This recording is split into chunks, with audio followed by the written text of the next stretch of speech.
I'm Margaret Campbell, and I need your full attention. Millions of Canadian seniors are living under a powerful and dangerous assumption that the retirement income they've worked their entire lives for is completely safe. You've been told your Canada pension plan, your old age security, and even your private employer pensions are protected by law from creditors. And while that's true for everyday debts like credit cards or a line of credit, it creates a deeply misleading sense of security. There is a massive blind spot in these protections, a single powerful exception the government doesn't advertise, which can bypass nearly every rule you think is keeping your money safe.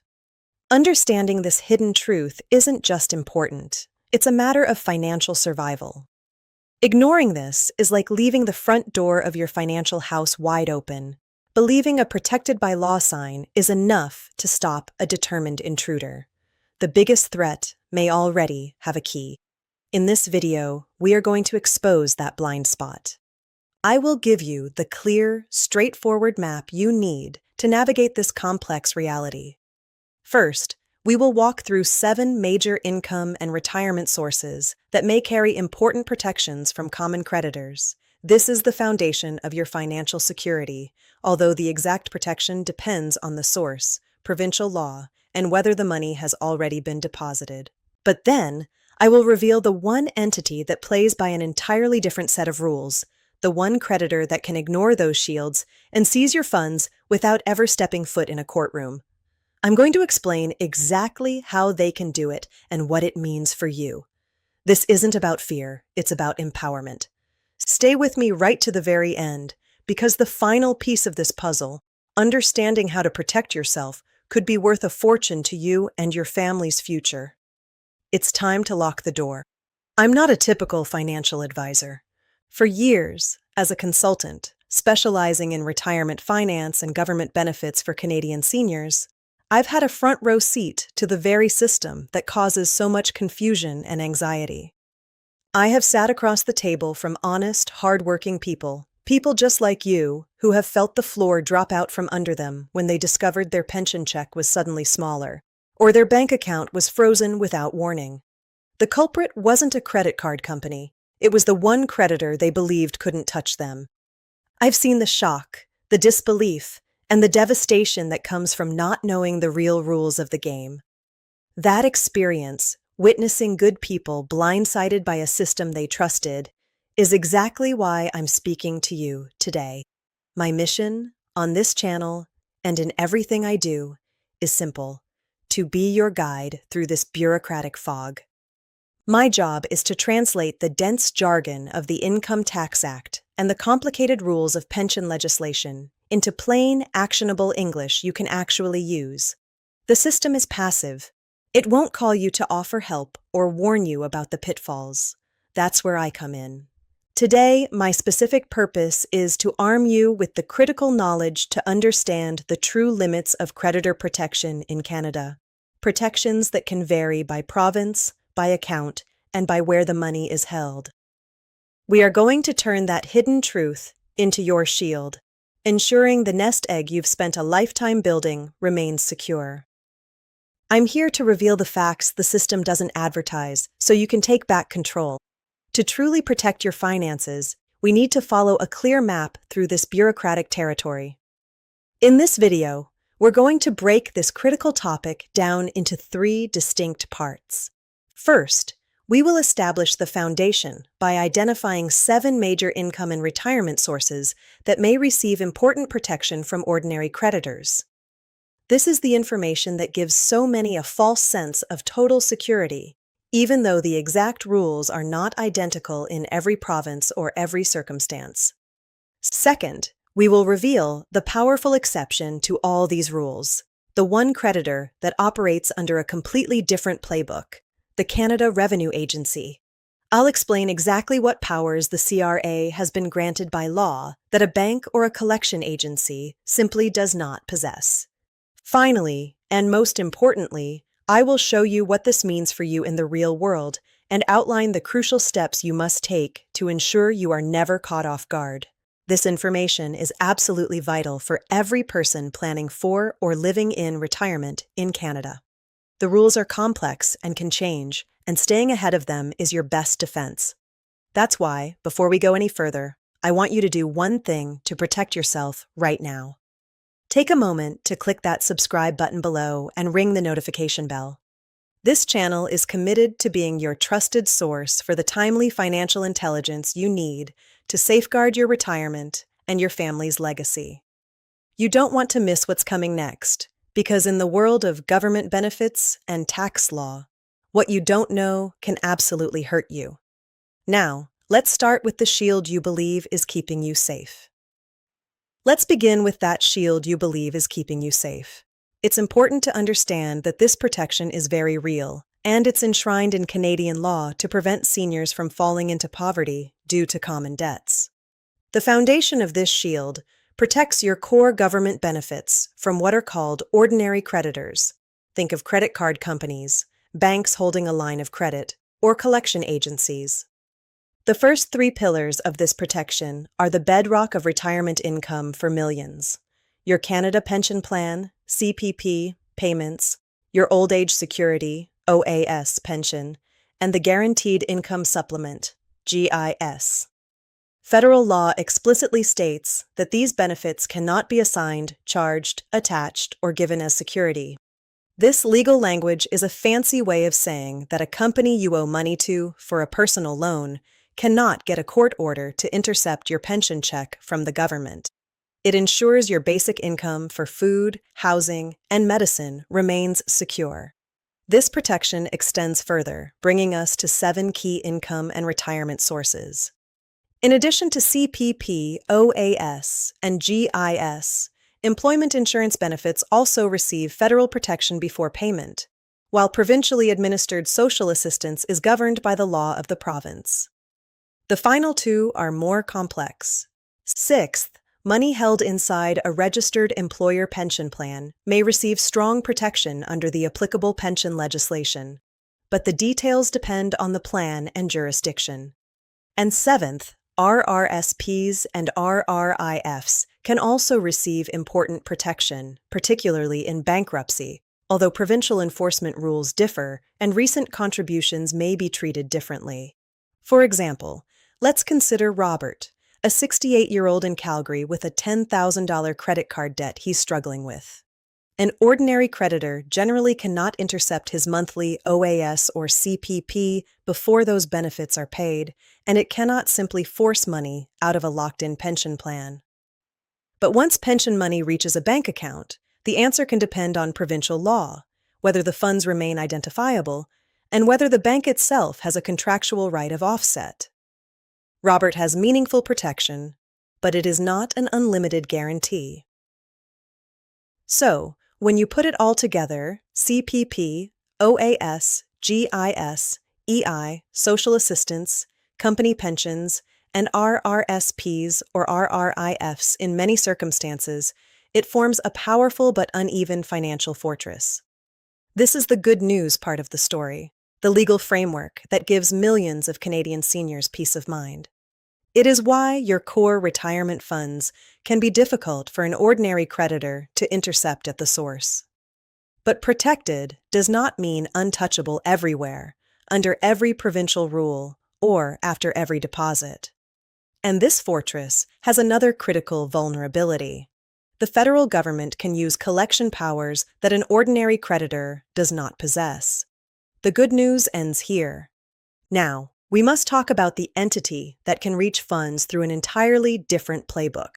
Now for the critical reveal, the secret that isn't advertised on any government brochure. All those protections we just discussed, the ones that form a shield around your CPP, OAS, and pensions, apply only to ordinary creditors. The Canada Revenue Agency is not an ordinary creditor. It operates under a unique and formidable set of powers granted to it by Parliament through the Income Tax Act, placing it in a category all by itself. Unlike a bank or a collection agency, the CRA does not need to take you to court and win a judgment before it can start collection actions. It can legally garnish your wages and seize your assets using a powerful tool called a requirement to pay. This is the backdoor to your financial fortress. The rules you think protect you from a credit card company are completely irrelevant when your creditor is the taxman. Here is the most shocking part of this hidden truth. The CRA can ask another federal department, including Service Canada, to redirect money owed to you and apply it against an outstanding debt.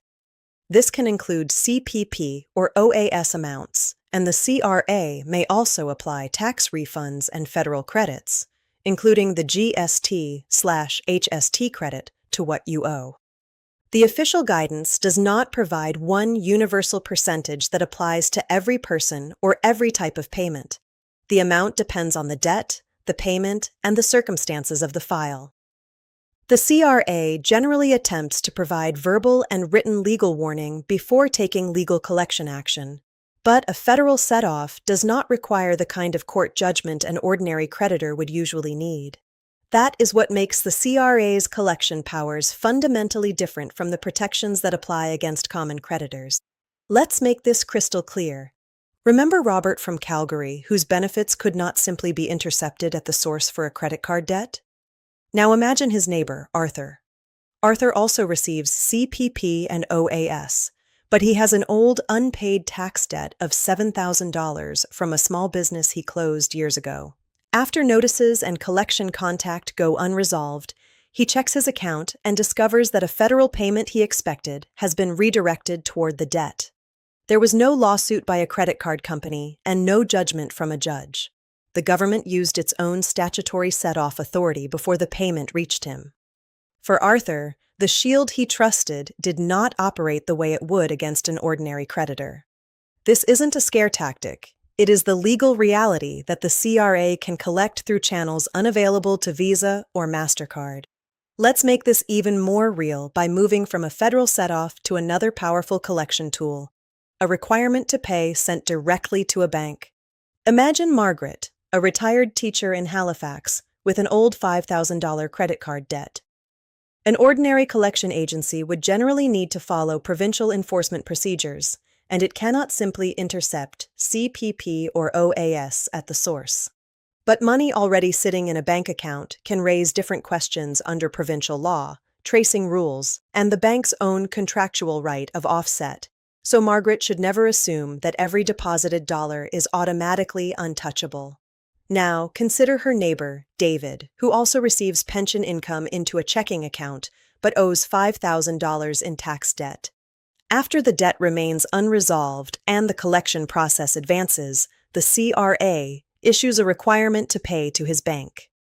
The institution must comply with the notice and send affected funds to the government. The contrast remains powerful. The CRA can use a direct statutory collection mechanism that an ordinary collection agency does not possess. This is where the path diverges, showing the immense value of proactive communication compared with passive avoidance. David, by ignoring notices and collection contact, allowed the situation to escalate to enforcement. His access to money may now be restricted, and he is forced to negotiate from a position of weakness. Now picture another senior, Helen, with the same $5,000 tax debt that she cannot immediately pay. Instead of ignoring the notices, she contacts the CRA, explains her finances, acknowledges the assessed balance, and seeks an affordable payment arrangement. If the arrangement is accepted and she keeps every payment and future filing obligation current, she may prevent escalation to stronger collection action and retain far more control. However, a payment arrangement is not an absolute shield. The CRA states that some federal benefits, credits, or refunds may still be applied to the debt. Engagement improves Helen's position, but it does not create a guarantee. The difference between David's financial paralysis and Helen's stronger position is not the size of the debt, but the response to it. This brings us to your single most important, immediately actionable tip. Do not hide from the CRA. If you have unfiled returns, your first priority is to file them, even if you cannot pay the resulting balance immediately. But filing alone does not stop collection. You must also review the assessment, contact the CRA, address the balance, and establish an acceptable payment arrangement or another approved solution. That communication opens the door to negotiation and puts you in a far better position than silence. Ignoring the problem allows interest and collection pressure to grow. Confronting it early is how you preserve as much control as possible. Your financial independence in retirement could very well depend on that choice. Let's bring this all together with the crucial takeaway from today. CPP, OAS, and several other income sources can receive meaningful protection from ordinary creditors, particularly before payment. But those protections vary by program, province, account, and circumstance. They do not prevent the federal government from using lawful set-offs, requirements to pay, or other collection measures for an outstanding debt. Understanding this difference is not about creating fear. It is about respecting the importance of staying current with your tax obligations. File every required return on time, even if you cannot immediately pay the full balance. And remember that filing is only the first step.